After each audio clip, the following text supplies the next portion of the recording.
The Murder Game's GOAT, Detroit's Chester Campbell. Chester Campbell came up like in the 60s, 70s. He was very famous. By that time, he was already doing hits between 10K to 150K. It is said that Chester Campbell, aka the Angel of Death, was a suspect in up to 150 homicides, unsolved of course. He was very well feared in the streets and very well respected as well. But of course you're always going to have your haters. And the haters are the ones that be snitching to the FBI and so forth, this and that.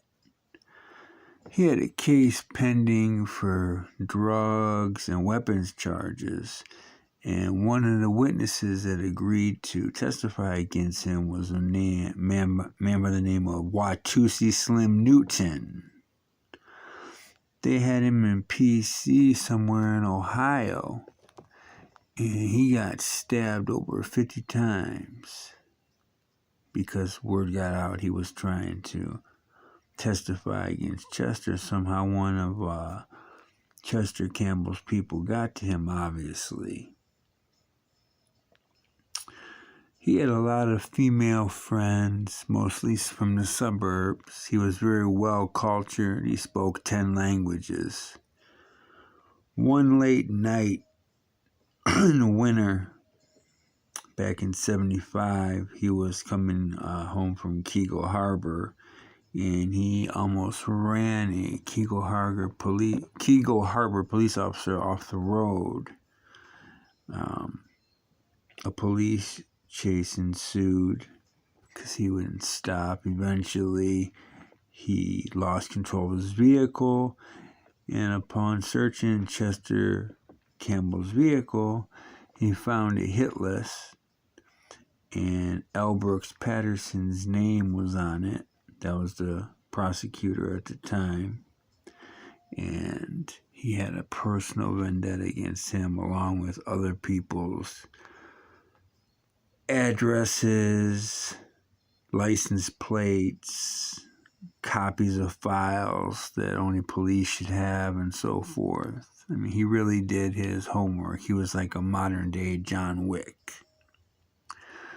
A lot of people don't know this as well. He studied a martial art called Paranza Corta in Italy, which is the art of blade fighting, the advanced art of blade fighting.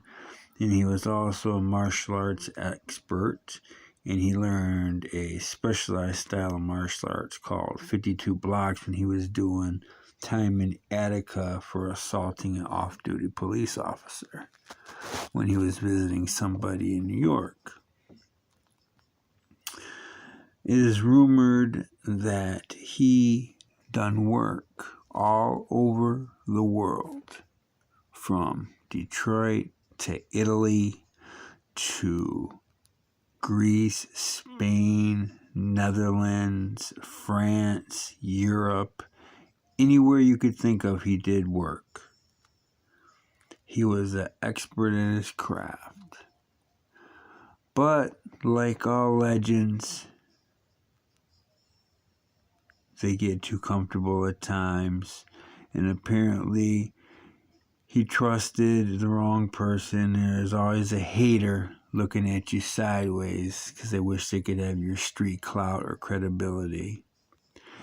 One day he pulls up to his residence, 1987, and the feds are waiting for him. And they just do a random stop. And in this random stop, again, they find a .22 pen gun, a .45 automatic, a sawed-off shotgun in the trunk, 2 .380s fitted with silencers, another hit list. Then apparently they went inside his house and they find all kinds of books on explosives, getting rid of dead bodies, poisons. They also found 500 pounds of weed and 2 kilograms of heroin. And this would be the last of Chester. They gave him life in prison. R.I.P. to a true hood star legend. He passed away in 2001 in Minnesota at the hospital while he was serving out his life sentence. It's a real shame. He could have done anything with his life, but, you know, the beta males will always, in this world, try to eliminate true alphas. And the beta males have the system rigged. They don't play fair. They didn't play this guy fair. Do you actually think that random stop was just random? No. They had a CI that was so scared and envious of Chester that that's what it boiled down to. There'll be several more videos like this coming. Hope you guys enjoyed this. Out here.